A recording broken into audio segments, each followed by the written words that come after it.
प्रिय छात्रों नमस्कार। एनसीईआरटी गणित कक्षा 10वीं में आपका स्वागत है। आज हम लोग प्रश्नावली 14.1 का प्रश्न क्रमांक 5 हल करेंगे। तो आइए सबसे पहले प्रश्न पढ़ लेते हैं। इसमें दिया गया है, किसी फुटकर बाजार में फल विक्रेता पेटियों में रखे आम बेच रहे थे। इन पेटियों में आमों की संख्या भिन्न भिन्न थी। पेटियों की संख्या के अनुसार आमों का बंटन निम्नलिखित था।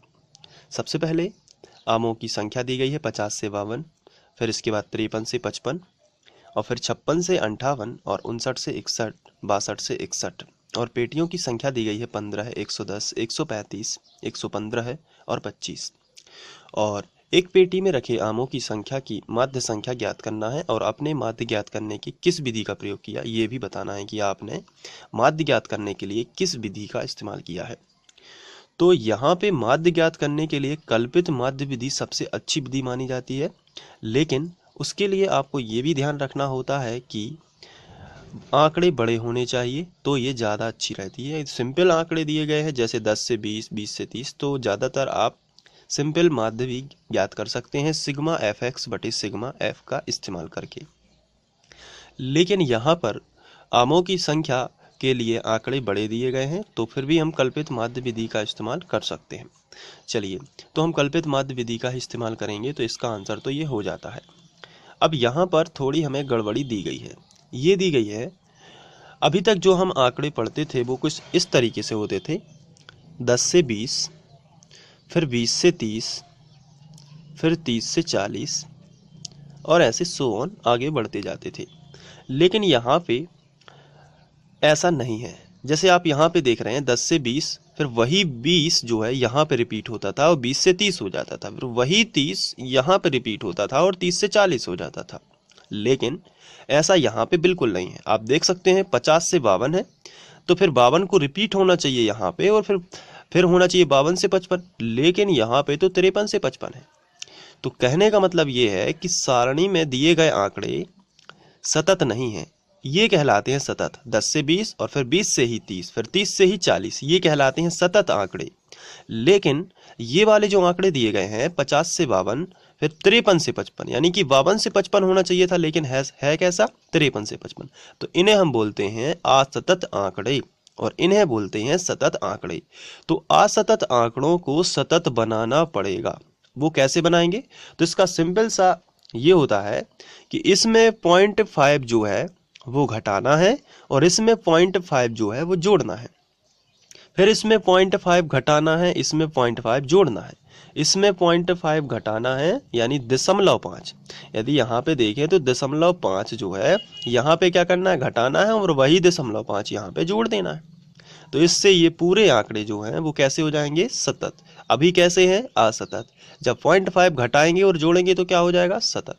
तो ये इसका सिंपल सा तरीका है, और बाकी पूरी प्रोसेस वही रहनी है। तो चलिए सबसे पहले हम 5 खंड की एक तालिका बनाते हैं। 5 खंड इसलिए क्योंकि हम कल्पित माध्य विधि का इस्तेमाल करेंगे। तो चलिए शुरू करते हैं। तो ये देखिए, ये है 5 खंड वाली तालिका। अब इसमें सबसे पहले जो हमें दिया गया है वो है आमों की संख्या। तो हम लिखेंगे आमों की संख्या, और सेकंड वाले में लिख लेते हैं पेटियों की संख्या।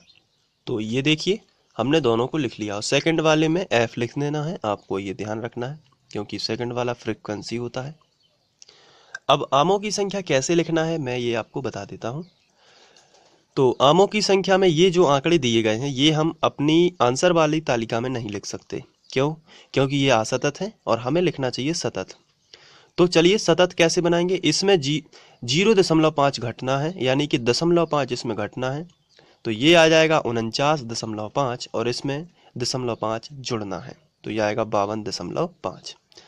तो इसलिए हम इसको लिखेंगे इस तरीके से। तो 50 की जगह पर हम लिखते हैं 49.5, आधा घट गया। यदि इसमें 0.5 और जोड़ देंगे तो 50 बन जाएगा वापस से, और 0.5 घटा दिया है इसलिए 49.5। और उसके बाद सेकंड जो दिया गया था वो है 52, तो इसमें हम 0.5 जोड़ देंगे तो हो जाएगा 52.5। तो यहाँ पे हम लिखेंगे 52.5 इस तरीके से। अब आगे दिया गया है 53 और 55, तो 53 में 0.5 घटेगा तो यही आएगा लास्ट वाला 52.5। जो कि हमने यहाँ पे लिखा है। तो चलिए अब इसमें से आपको कुछ भी दिमाग नहीं लगाना है, निम्नतम सीमा जो भी है, केवल उच्चतम सीमा में आपको 0.5 जोड़ते जाना है। तो इस तरीके से हम लिख सकते हैं।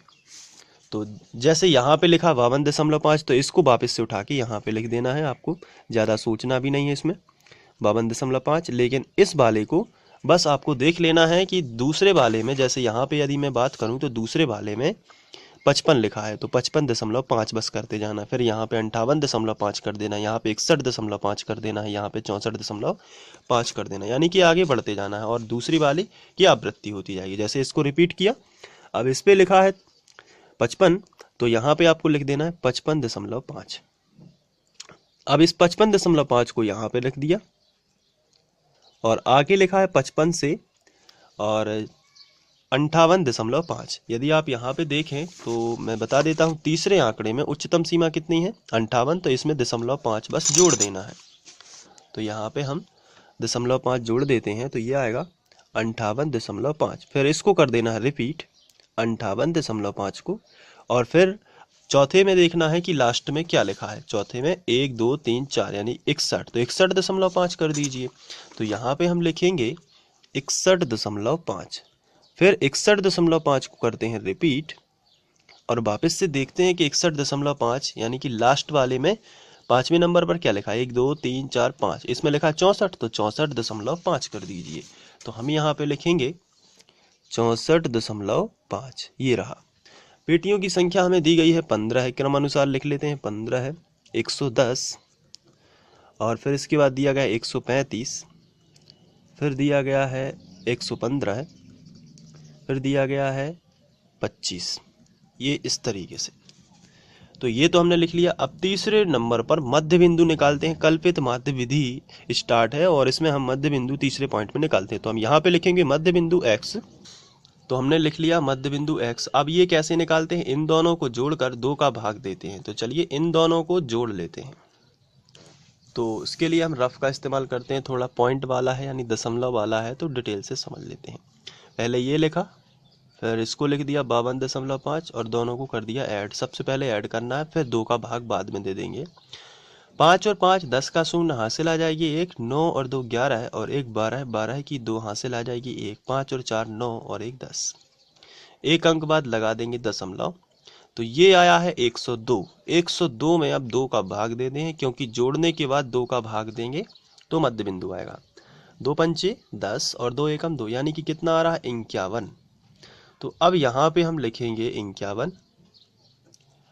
तो अब ये चेक करना है कि 49 में 49 का आ रहा है 51, यानी कि 50 और एक और 51, यानी कि 2 जुड़ रहे हैं 49 में।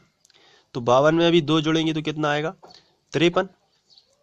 52 में 2 जुड़ेंगे तो कितना आएगा 54। तो यहाँ पे हम लिख देंगे 54। जैसे 49 में 2 जुड़े तो कितना आया 51, तो 52 में भी 2 जुड़ेंगे तो कितना आएगा 54। इसी तरीके से 55 में भी 2 जोड़ना है, 2 जोड़ते जाना है केवल इन संख्याओं में। 0.5 को छोड़ दीजिए अभी, क्योंकि यहाँ से लॉजिक लगता है 49 में यदि 2 जोड़ दें तो कितना आएगा 51, तो 52 में भी 2 जोड़ दें तो कितना आएगा 54, तो 55 में भी 2 जोड़ दें तो कितना आएगा 57, और 58 में भी 2 जोड़ दें तो कितना आएगा 60, और 61 में भी 2 जोड़ दें तो कितना आएगा 63। तो इस तरीके से हम माध्य निकाल सकते हैं, मध्य बिंदु निकाल सकते हैं। इसमें से एक कोई कल्पित माध्य ले लीजिए। तो मैंने ये बीचों बीच का लिया, इससे जल्दी आंसर आता है, बीचों बीच का लेना चाहिए। तो इसके सामने फिर इसके बाद हमें u की वैल्यू निकालनी होती है। u का फॉर्मूला होता है x माइनस ए बटे एच। तो ये फॉर्मूला लिख बस देना है, क्योंकि इसकी सिंपल सी ट्रिक है कि जो कल्पित माध्य लिया है उसके सामने 0 और ऊपर जाइए -1 -2 और नीचे जाइए +1 +2। जितनी संख्या है उतनी माइनस में बढ़िए ऊपर, और जितनी संख्या है प्लस में है तो नीचे प्लस में बढ़िए। बस इतना ही करना होता है। इसके बाद फिर हम f इंटू यू कर देते हैं। तो f का गुणा u में करेंगे तो 15 दूनी 30, यानी f का गुणा u में करना है। तो 15 दूनी 30 माइनस का 30, 110 एकम 110 माइनस का 110, फिर 135 शून्यम शून्य हो जाएगा, 115 एकम 115 हो जाएगा, और 25 दूनी 50 हो जाएगा। अब ये माइनस के हैं और ये प्लस के हैं, तो माइनस माइनस के अलग जोड़ लेंगे और प्लस प्लस के अलग जोड़ लेंगे। उसके पहले हम यहाँ पे एक लाइन खींच लेते हैं ताकि योग हो सके। तो माइनस माइनस के हम जोड़ लेते हैं अब यहाँ पे। तो 110 और 30 होगा 140 माइनस का। अब ये जो है प्लस का 115 और 50 और जोड़ दिया तो ये हुआ 165। 5 6 और 5 और 1 6, एक ज्यों का था 165। अब 165 में से 140 घटा लेते हैं क्योंकि ये प्लस के हैं और ये माइनस के हैं। तो चलिए घटाइए, 5 6 में से 4 जाएगा तो 2 और ये कैंसिल, तो आएगा कितना 25, वो भी प्लस का। तो यहाँ पे हम लिख लेंगे 25 और ये है सिग्मा एफ यू, ये देखिए यहाँ पे, और सिग्मा एफ भी निकाल लेते हैं। तो टोटल इन सभी का जोड़ना कहलाता है सिग्मा एफ। तो इन सबको जोड़ रहे हैं तो आ रहा है 400, तो हमने यहाँ पे लिख लिया 400। अब ऊपर जो है थोड़ी सी एक भाषा लिख लेते हैं कि चूंकि आंकड़े सतत नहीं हैं इसलिए इन्हें सतत बनाने पर, तो ये जो भाषा है वो आपको एग्जाम में लिख देना है। और नीचे हम लिखेंगे, थोड़ी सी ये लाइन जो है एक्स्ट्रा थी इसलिए इस तरीके का शेप बन गया। अब हम यहाँ पे लिखेंगे माना कल्पित माध्य, और कल्पित माध्य ए बराबर हमने माना है 57, आप देख सकते हैं ऊपर। तो कल्पित माध्य हो जाएगा ए बराबर 57। और अब हम वर्ग अंतराल भी ले लेते हैं कि कितना है। तो वर्ग अंतराल इसे एस से दर्शाते हैं, और ये कोई भी इनमें से वर्ग उठा लीजिए और लास्ट वाले में से पहले वाले को घटा दीजिए। तो मैं यहाँ पे घटा देता हूँ, 61.5 में से घटाऊंगा 58.5, 5 में से 5 0, 1 से 11 ले लेते हैं, 11 में से 8 जाएंगे 3, तो ये दशमलव यानी कि कितना है, केवल 3 है। तो h का मान 3 है इसलिए हम यहाँ पे लिख लेंगे 3, दशमलव जीरो का कोई मतलब नहीं होता।